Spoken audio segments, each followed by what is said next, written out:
Hello everyone, welcome to my YouTube channel.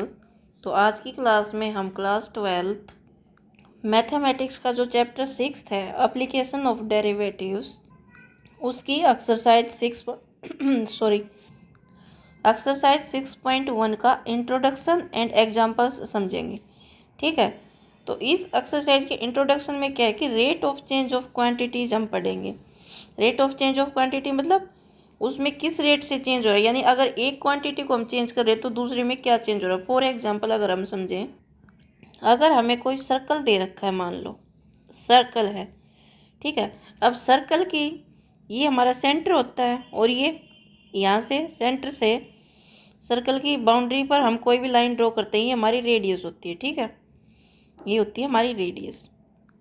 ठीक है, तो जब जब जैसे जैसे सर्कल की रेडियस बढ़ती जाएगी, अगर हम मान लिया रेडियस को हम इतना कर दें तो इसका एरिया भी बढ़ता जाएगा। ठीक है, तो जैसे जैसे सर्कल की रेडियस बढ़ रही है, सर्कल का क्या बढ़ रहा है, एरिया बढ़ रहा है। ठीक है, तो ये होता है rate of change of quantities, कि जब जैसे जैसे एक क्वांटिटी चेंज हो रही है तो उसके हिसाब से दूसरी क्वांटिटी में भी चेंज आ रहा है। ठीक है, अब एरिया, सर्कल का एरिया क्या होता है, पाई आर स्क्वायर। ठीक है, अब rate of change of area with respect to अगर हम आर करें तो वो d A by D r हो जाएगा। हम डेरिवेटिव निकालते आ रहे हैं अब तक। जैसे कोई वाई, हमें कोई फंक्शन दे रखा है 2x² + 4x। ठीक है, तो हम क्या निकालते हैं, डेरिवेटिव में हम क्या करते हैं, d y by d x, कि जैसे जैसे x में चेंज होगा तो x के रिस्पेक्ट में y में क्या चेंज होगा। यही तो मतलब है डेरिवेटिव का। मतलब डेरिवेटिव का मीनिंग यही तो हुआ। D y by d x का मीनिंग क्या हुआ कि rate of change of y with respect to x, यानी जब हम एक्स में कोई भी चेंज करेंगे यहाँ तो वाई में क्या चेंज आएगा। ठीक है, जैसे अगर हम एक्स को 1 लिखते हैं तो 2 × 1 का स्क्वायर + 4 × 1, तो ये क्या हो गया, 2 + 4 यानी 6। वाई क्या हो गया, 6 हो गया। अगर हम एक्स को 1 की जगह 2 कर दें तो क्या होगा, 2 का स्क्वायर + 4 × 2। ठीक है, तो ये 2 × 4 + 4 × 2 8, ये 8 + 8 कितना हो गया, 16। तो देखो जैसे जैसे हम एक्स में चेंज कर रहे हैं वाई में भी चेंज आ रहा है।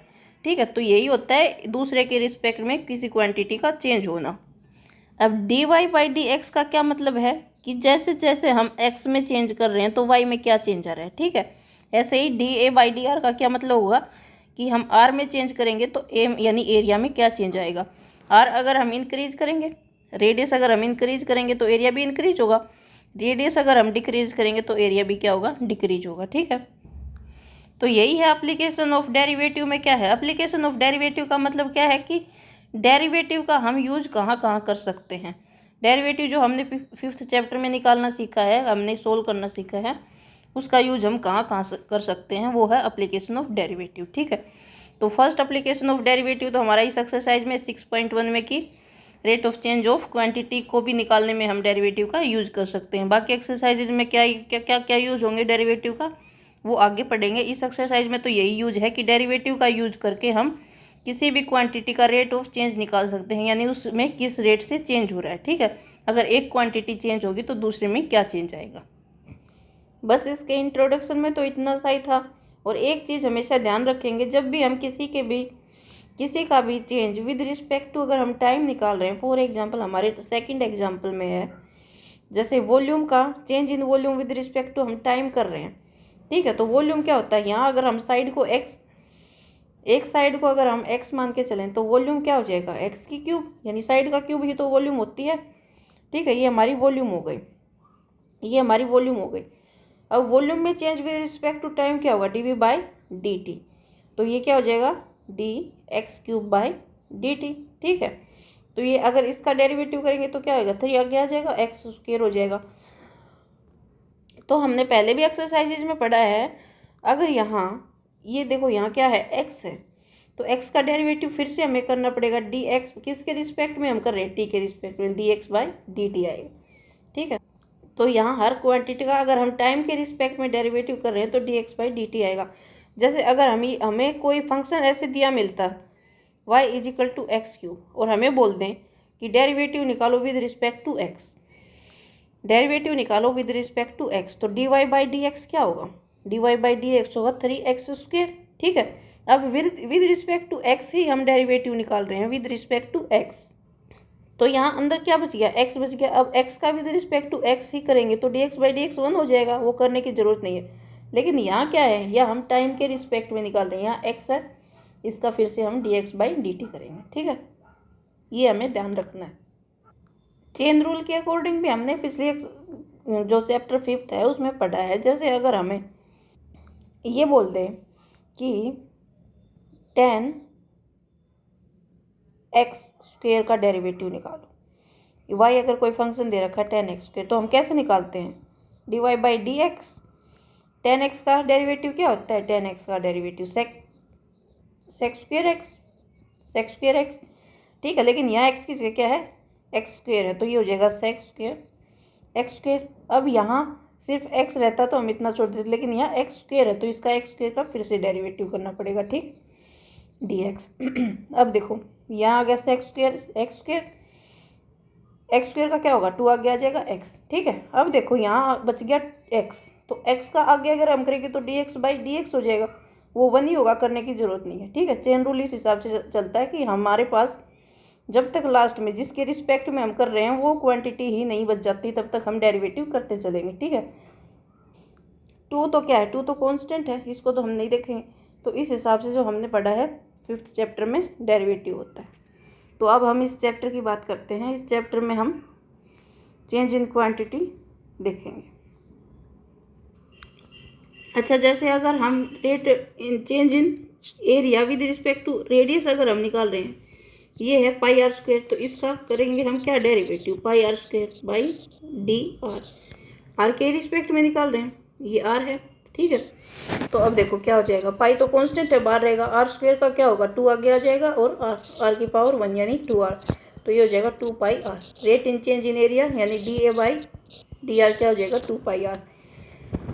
अब अगर हमें किसी पॉइंट पर निकालने को बोल दें कि rate in change in area with respect to r, अगर हमें r कोई पॉइंट दे दें, r मान लिया जैसे कोई भी दे सकते हैं 1 2 3 4, तो इसमें इस टाइप से लिख देंगे r = 1 पर। ठीक है, फिर इसकी वैल्यू क्या आएगी, r की जगह हम 1 पुट कर देंगे, तो क्या आ जाएगी इसकी वैल्यू 2π, r की जगह 1 पुट करेंगे तो यानी 2π। ठीक है, तो किसी पर्टिकुलर पॉइंट पर भी चेंज पूछ सकते हैं और जनरल में भी चेंज पूछ सकते हैं। ठीक है, तो देखो अब हम एग्जाम्पल कर लेते हैं। अभी ये हमने एग्जाम्पल फर्स्ट अभी किया है, वही है, find the rate of change of area of circle पर second with respect to radius. यानी rate of change of area किसके रिस्पेक्ट में निकालना है, रेडियस के रिस्पेक्ट में निकालना है। ठीक है, तो rate of change of area और किसके रिस्पेक्ट में, रेडियस के रिस्पेक्ट में, यानी dA/dr निकालना है। ठीक है, जिसके रिस्पेक्ट में निकालना हो वो नीचे लिखेंगे और क्या निकालना है वो ऊपर लिखेंगे। ठीक है, तो हो जाएगा dA/dr। अब एरिया ऑफ सर्कल क्या होता है, πr² होता है। ठीक है, तो वो हो जाएगा dπr²/dr। ठीक है, पाई कांस्टेंट है, r² का क्या हो जाएगा 2r, तो ये हो जाएगा 2πr। अब दे रखा रेडियस 5 सेंटीमीटर हो तब हम क्या होगा, तो हम पुट कर देंगे dA/dr, जब r क्या होगी 5 होगी, तो क्या हो जाएगी, r की जगह 5 पुट करो, 2π 5, ये हो जाएगी 10π। अब इसकी यूनिट क्या होगी, एरिया की यूनिट क्या होती है, सेंटीमीटर², और अपॉन में क्या है, रेडियस की यूनिट क्या होती है, रेडियस की यूनिट नहीं देखेंगे, किसी में भी रेट ऑफ चेंज किसके रिस्पेक्ट में होगा, टाइम के रिस्पेक्ट में होगा ना, किसी में भी चेंज टाइम के साथ ही तो चेंज होगा, जैसे एरिया में चेंज हो रहा है टाइम के साथ ही चेंज हो रहा है, तो cm²/s मतलब सेकेंड लिख देंगे। ठीक है, नेक्स्ट एग्जाम्पल देखो, example number 2, the volume of A cube is increasing at rate of 9 cubic centimetre पर सेकेंड। यानी वॉल्यूम ऑफ क्यूब, जो एक क्यूब है, एक कोई भी क्यूब है, उसकी वॉल्यूम बढ़ रही है किस रेट से, अब रेट गिवन है, किस रेट से बढ़ रही है, 9 क्यूबिक सेंटीमीटर पर सेकेंड, यानी dV/dt क्या दे रखी है, 9 क्यूबिक सेंटीमीटर पर सेकेंड। ठीक है, volume of cube increasing at rate यानी रेट दे रखी है वॉल्यूम ऑफ क्यूब यानी जो वॉल्यूम ऑफ क्यूब है उसकी रेट दे रखी है। रेट का मतलब उसका change in volume with respect to time दे रखा है, ठीक है। यही तो रेट होगी, change in volume with respect to time. यही तो क्या है, rate of change of volume with respect to time है, ठीक है। How fast is surface area increasing when length of edge is 10 centimetre. How fast area of surface is increasing, यानी हमें rate किसकी निकालनी है, सरफेस एरिया की, ds/dt हमें निकालना है। यानी s क्या है, यहाँ सरफेस एरिया है, सरफेस एरिया है। Rate of change of surface area हमें निकालना है, ठीक है। और क्या दे रखा है, लेंथ ऑफ एज दे रखी है, यानी ये क्यूब है, इसकी एक एज की, यानी एक कोई भी एज है, इसका लेंथ दे रखी है कितनी, 10 सेंटीमीटर। तो हम क्या करेंगे, लेट हम मान लेंगे, let x be side of cube है, जो कि हमें गिवन है 10 सेंटीमीटर, वो हम बाद में देखेंगे, ठीक है। तो अगर एक्स साइड ऑफ क्यूब है तो वॉल्यूम क्या हो जाएगी, वॉल्यूम क्या होती है, साइड का क्यूब, वॉल्यूम ऑफ क्यूब क्या हो जाएगी, एक्स का क्यूब, क्योंकि एक्स हम क्या मान के चले हैं, साइड ऑफ क्यूब मान के चले हैं। ये साइड क्या मान के चले हैं, एक्स मान के चले हैं, जो गिवन है 10, ठीक है। 10 हम बाद में लिखेंगे। तो ये ध्यान रखना, ये वॉल्यूम नहीं दे रखी, ये rate of change of volume with respect to time दे रखा है, ठीक है। अब सरफेस एरिया क्या होगा, सरफेस एरिया होगा ऑफ क्यूब, अगर हमें साइड एक्स दे रखी है तो क्या होता है सरफेस एरिया, 6x², यानी 6 इंटू साइड का square surface area of cube होता है, ठीक है। ये तो फॉर्मूले ही होते हैं।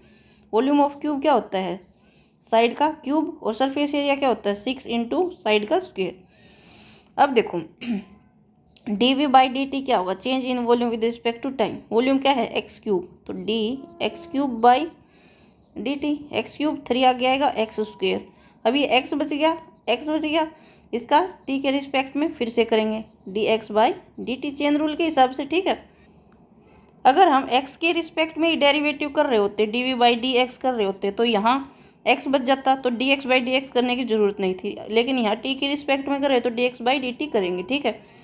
तो ये क्या आ गया, वॉल्यूम ऑफ ना, change in volume of cube with respect to time आ गया, जो हमें गिवन दिया है कितना, 9 सेंटीमीटर क्यूब पर सेकेंड, ठीक है। तो यहाँ से ये आ गया 3x² dx/dt is equal to 9, ठीक है। तो यहाँ से dx/dt कितना आ जाएगा, 9 यहाँ 3x² मल्टीप्लाई में इधर डिवाइड में होगा, 3 से 3, तो ये आ गया 3/x², ठीक है। तो यहाँ से dx/dt कितना आया, dx/dt आ गया 3/x², ठीक है। अब हमें निकालना क्या है, change in surface area with respect to time, ये निकालना है। तो देखो ये क्या होगा, ds/dt, सरफेस एरिया क्या होता है, 6x²/dt, 6 कांस्टेंट है, बाहर रहेगा, x² का क्या होगा 2x, अब t के रिस्पेक्ट में है तो x का करना पड़ेगा dx/dt, ठीक है। तो यहाँ से देखो 6 इंटू एक्स 12x और dx/dt हम यहाँ से पुट करेंगे, dx/dt की वैल्यू क्या है, 3/x², तो पुट करेंगे तो क्या आएगा 12x, और ये आ जाएगा 3/x², ठीक है। तो ds/dt क्या आया 12, एक x से एक x कैंसिल हो जाएगा, एक x से x कैंसिल, यहाँ नीचे x बचेगा, 12 इंटू 3/x, तो 12 इंटू 3 कितना हो जाएगा 36/x। तो ds/dt कितना आया 36/x, और x कितना गिवन है स्टार्टिंग में, x की वैल्यू गिवन है 10, x की वैल्यू क्या गिवन है 10, x क्या है साइड की, क्यूब के साइड की लेंथ तो है, और ये क्या है, ये भी साइड की लेंथ मान के चले थे हम x, तो x की जगह 10 पुट करेंगे तो कितना आएगा 3.6, ये क्या होगा, सर एरिया है तो cm²/सेकेंड, ठीक है। तो ये change in area, sorry change in surface area with respect to time ये आ जाएगा। तो ये है एग्जाम्पल, कहाँ से है, यहाँ से, ठीक है। तो जो भी दे रखा हमें उसका चेंज ही निकालना है, बस बिल्कुल सिंपल है ये तो। एग्जाम्पल 3 देखो, a stone is dropped into A quite lake and waves move in circles at speed of 4 centimeter per second. At the instant when radius of circular wave is 10 centimeter, how fast is the enclosed area increasing? देखो ये क्या कह रहा है कि कोई भी lake है, कोई भी झील है, ठीक है, वो पानी है, वो क्वाइट है, मतलब वो शांत है, पानी उसमें शांत खड़ा है, ठीक है। जैसे ही हम कोई पत्थर फेंकते हैं तो झील में लहर सी बनती है, ऐसे लहर बनेगी, ठीक है, सर्कुलर लहर बना रही है वो, ऐसे सर्कुलर लहर बनाती जाती है जैसे कोई पत्थर फेंकता है, ठीक है। तो जो ये सर्कुलर लहर इसने बनाई, इसमें क्या दे रखी है, तो जो सर्कुलर जो वेव्स मूव्स इन सर्कल, कि जो वेव्स बनी मतलब जो लहर बनी ये सर्कल में मूव कर रही है, ठीक है, सर्कल में एट स्पीड ऑफ 4 सेंटीमीटर पर सेकंड। ये वेव सर्कल में मूव कर रही हैं एट स्पीड ऑफ 4 सेंटीमीटर पर सेकंड, यानी कि 1 सेकंड में 4 सेंटीमीटर ये ट्रेवल कर लेती हैं। एक सेकंड में, यानी मान लिया फर्स्ट 1 सेकंड में इसने ये 4 सेंटीमीटर ट्रेवल किया, फिर दूसरी सेकंड में इसने ये 4 सेंटीमीटर ट्रेवल किया, फिर तीसरी सेकंड में इसने ये 4 सेंटीमीटर ट्रेवल किया, ठीक है। तो ये क्या है, 1 सेकंड में ये इतना यहाँ पर वेव थी, दूसरे में यहाँ पर वेव थी, तीसरे में यहाँ पर वेव थी, यानी कि क्या हो रहा है कि ये सर्कल था 1 सेंटीमीटर पर, दूसरे सेंटीमीटर पर ये सर्कल था, फिर ये सर्कल था, यानी कि हर 1 सेकंड में सर्कल की रेडियस चेंज हो रही है। यानी पहले तो ये सर्कल था, तो मान लिया कोई सेंटर यहाँ होगा तो रेडियस इतनी होगी, फिर ये सर्कल हुआ तो रेडियस इतनी हो गई, ठीक है। यानी कि हर सेकंड में रेडियस चेंज हो रही है। तो ये क्या दे रखा है, एट स्पीड 4 सेंटीमीटर पर सेकंड, यानी रेडियस की dr/dt दे रखा है ये 4 सेंटीमीटर पर सेकंड, ठीक है। Change in radius with respect to time 4 centimetre पर सेकंड, यानी change in radius with respect to time दे रखा है ये, ठीक है।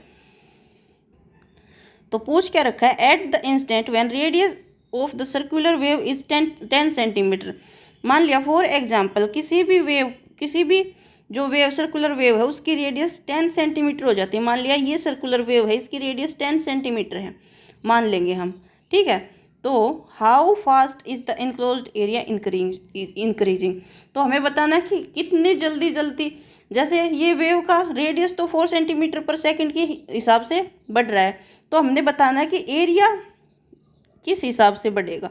तो एरिया टाइम के, हाउ फास्ट यानी कितनी जल्दी, तो टाइम के रिस्पेक्ट में निकालेंगे कि एरिया कितनी जल्दी बढ़ रहा है, जल्दी ज़्यादा देर में कम देर में, ये तो टाइम का ही हिसाब हुआ ना, तो टाइम के ही रिस्पेक्ट में हमें निकालना पड़ेगा, ठीक है। जल्दी बढ़ रहा है या धीरे बढ़ रहा है तो ये तो टाइम ही बताएगा कि जल्दी है या धीरे है। कोई काम अगर ज़्यादा देर में हो रहा है यानी ज़्यादा टाइम में हो रहा है तो कम जल्दी बढ़ रहा है, धीरे बढ़ रहा है, और अगर कोई काम थोड़े टाइम में हो रहा है तो यानी वो काम जल्दी हो रहा है, ठीक है। तो हमें क्या निकालना है, dA/dr, और एरिया होता क्या है, एरिया होता है πr², ठीक है। तो यहाँ पर πr² करेंगे बाय dt, सेम वैसे ही ये क्या हो जाएगा, पाई, ये हो जाएगा 2r। अब r है, अगर एरिया यहाँ r है, यहाँ r वेरिएबल है, अगर हम dA/dr के ही रिस्पेक्ट में करते, यानी कि πr² dr के रिस्पेक्ट में करते तो ये पाई 2 आगे आ जाता r, फिर ये r बचा तो इसकी dr/dr करते, वो करने की जरूरत नहीं थी।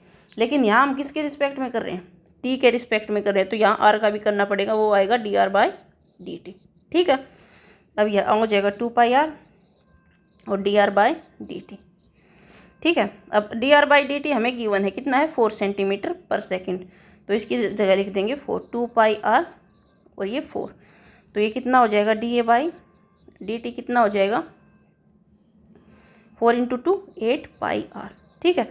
अब किस रेडियस पर, when the radius of circular wave is 10 centimetre, अब 10 सेंटीमीटर क्या दे रखी है, रेडियस दे रखी है, तो इसका एरिया किस रेट से चेंज होगा, यानी dA/dt व्हेन रेडियस क्या दे रखी है, 10 दे रखी है, तो क्या हो जाएगा 8π और रेडियस है 10, तो ये हो जाएगा 80π, ठीक है।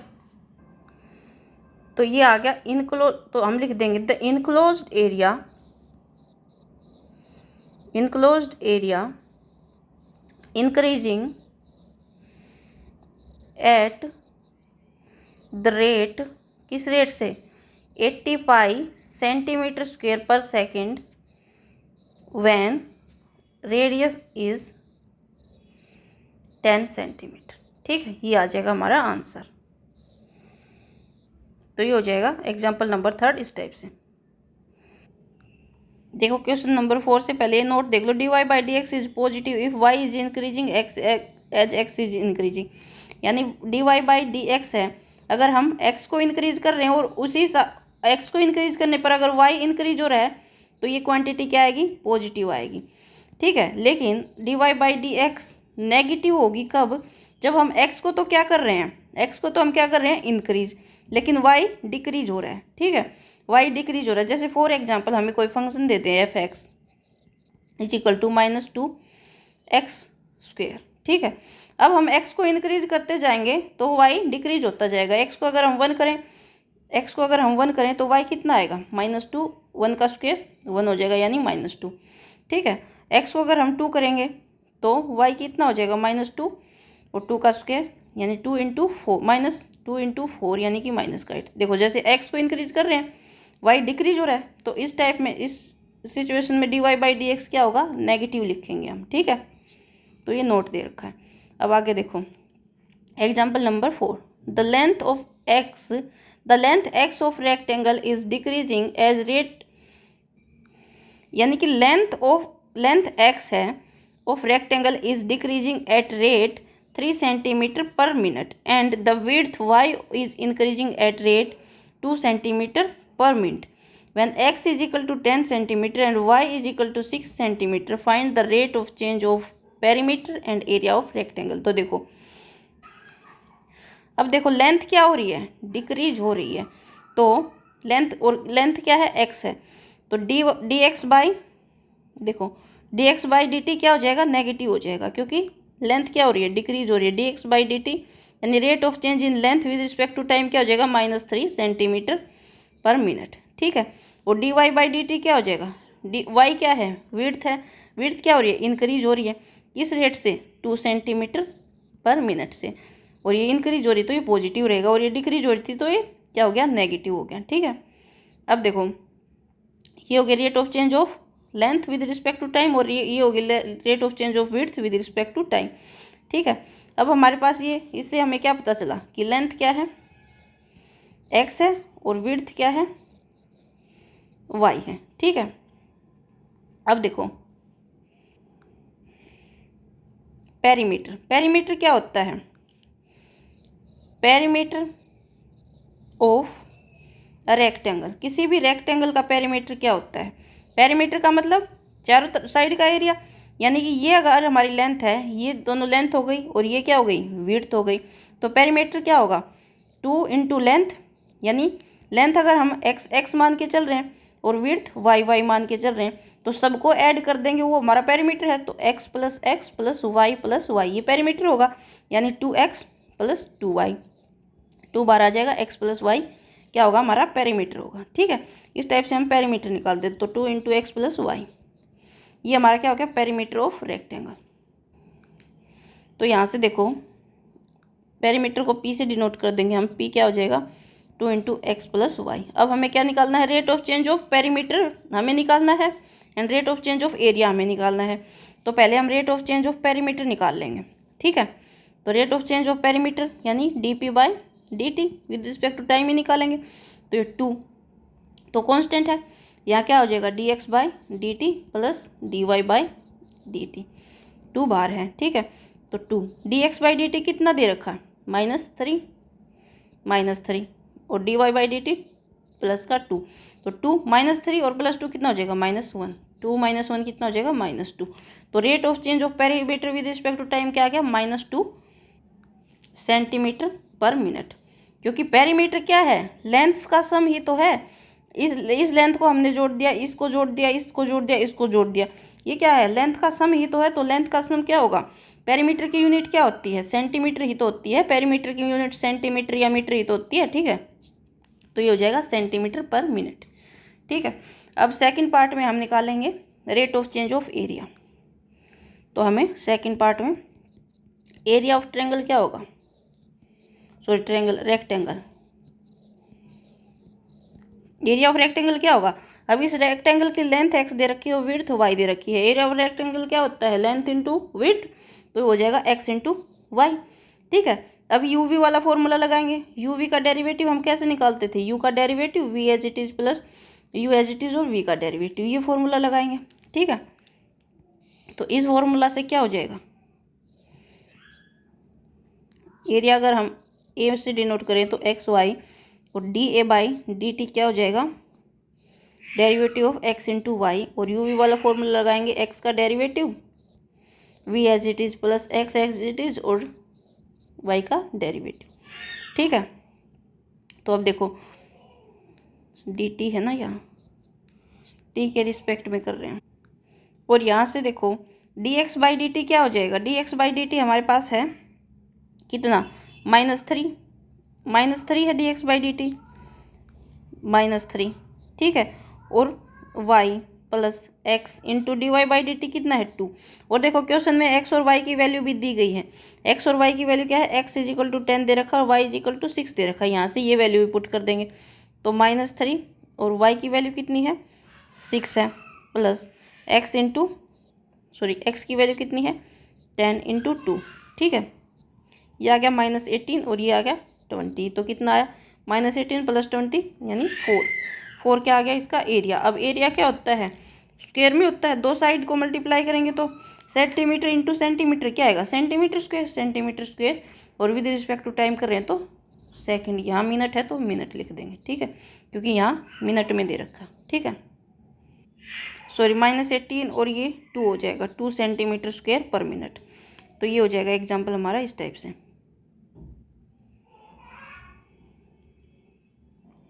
एग्जाम्पल नंबर 5 है the total cost in rupees associated with production of x units of an item is given by x, कोई भी यूनिट मतलब कोई भी एक्स यूनिट यानी एक्स कुछ भी हो सकता है, 10 हो सकता है, 100 हो सकता है, 1000 हो सकता है, यानी कि कितना भी हम आइटम जो प्रोड्यूस, नंबर ऑफ आइटम हम जो प्रोड्यूस कर रहे हैं वो है एक्स। ठीक है, और उसको प्रोड्यूस करने पर जो कॉस्ट आती है वो दे रखी है ये। ठीक है, एक्स आइटम को प्रोड्यूस करने पर जो कॉस्ट आती है वो ये दे रखी है। ठीक है, find the marginal cost when 3 units are produced, whereby marginal cost we mean the instantaneous rate of change of total cost at any level of output। अब marginal cost क्या होती है, marginal cost होती है कि जैसे हम कोई भी फैक्ट्री वगैरह है वो कुछ सामान प्रोड्यूस कर रही है, तो उसको वो सामान प्रोड्यूस करना मतलब वो जो बना रही है सामान, उसको बनाने में जितना भी वो खर्चा आ रहा है, ठीक है, वो होता है उसका कॉस्ट। ठीक है, उसकी प्रोडक्शन कॉस्ट। ठीक है, तो लेकिन कभी कभी ऐसा होता है कि अचानक हमें कुछ ज़्यादा प्रोड्यूस करना पड़ जाता है। ठीक है, उस अचानक से जो कुछ हम ज़्यादा प्रोड्यूस करते हैं उस वजह से जो कॉस्ट एक्स्ट्रा जो कॉस्ट आती है उसको बोलते हैं मार्जिनल कॉस्ट। ठीक है, तो कुछ एक्स्ट्रा प्रोड्यूस करने के लिए जो प्रोडक्शन की कॉस्ट में जो इंक्रीज होता है उसको बोलते हैं मार्जिनल कॉस्ट। ठीक है, अब ये कॉस्ट दे रखी है। ठीक है, इसका हमें क्या निकालना पड़ेगा, मार्जिनल कॉस्ट निकालनी है, यानी इसका हम क्या करेंगे, rate of change of cost with respect to output जो भी हमारा आ रहा है, यानी कि जो मार्जिनल कॉस्ट दे रखी है सी, इसका हम डेरिवेटिव कर देंगे विद रिस्पेक्ट टू एक्स, जो कि हमारा ये आएगा। ठीक है, कैसे आया, ये 3 आगे लेके आए, ये 0.005 था और क्या था x cube minus 0.02 x square plus 30x plus 5000। तो इसका अगर हम डेरिवेटिव करेंगे तो यहाँ से ये हमारा क्या है सी है, सी एक्स, तो d C by d x क्या हो जाएगा, इसका डेरिवेटिव 0.005 और 3x क्यूब का क्या होगा 3x square minus 0.02 x square का क्या होगा 2x और ये 30। ठीक है, ये हमारा क्या हो गया, rate of change of cost with respect to output. ठीक है, अब किस रेट पर, जब कितने यूनिट प्रोड्यूस की गई, यूनिट यानी x यूनिट दे रखी है, अब जब यूनिट 3 प्रोड्यूस होंगी तो क्या होगा, तो यानी x की जगह अगर हम 3 पुट करेंगे तो क्या आएगा, x is equal to 3 put कर दो, 0.53 इंटू 3 का square minus 0.02 into 2 into 3 plus 30। ठीक है, इसको सोल्व कर लेंगे, हमारा ये आंसर आ जाएगा। ठीक है, सेम ये क्वेश्चन है, इसमें रिवेन्यू दे रखी है, यानी जो कितने वो कमाता है, कितनी उनको आय होती है वो दे रखी है, मार्जिनल रिवेन्यू निकालनी है। ये रिवेन्यू दे रखी है, R D R by d x कर देंगे, ये आर दे रखी है, D R by d x करेंगे तो 3 इंटू एक्स स्क्वेयर का क्या होगा 2x प्लस 36। ठीक है, 3 इंटू 2x क्या हो जाएगा 6x प्लस 36। ठीक है। एट किस पर, एक्स इज इक्वल टू 5 पर पूछ रखा है, तो एक्स की जगह 5 को पुट कर देंगे। ठीक है, ये आ जाएगा 30 जमा प्लस 36, कितना आ जाएगा 66। ठीक है, बिल्कुल सिंपल है, इस टाइप से हो जाएंगे। तो ये एग्जाम्पल्स हो गए कंप्लीट। कल की क्लास में हम एक्सरसाइज कर लेंगे, एक्सरसाइज 6.1 के सारे क्वेश्चन ही कर लेंगे एक क्लास में। ठीक है, क्योंकि बार बार में वीडियो छोटी छोटी फिर अपलोड करने में दिक्कत होती है। तो कितने क्वेश्चन है इसके, इसमें 18 क्वेश्चन है, एक क्लास में ही कर लेंगे कल की क्लास में। ठीक है, तो आज की वीडियो में इतना ही। पसंद आया तो लाइक शेयर एंड सब्सक्राइब जरूर कर दें। Thank you.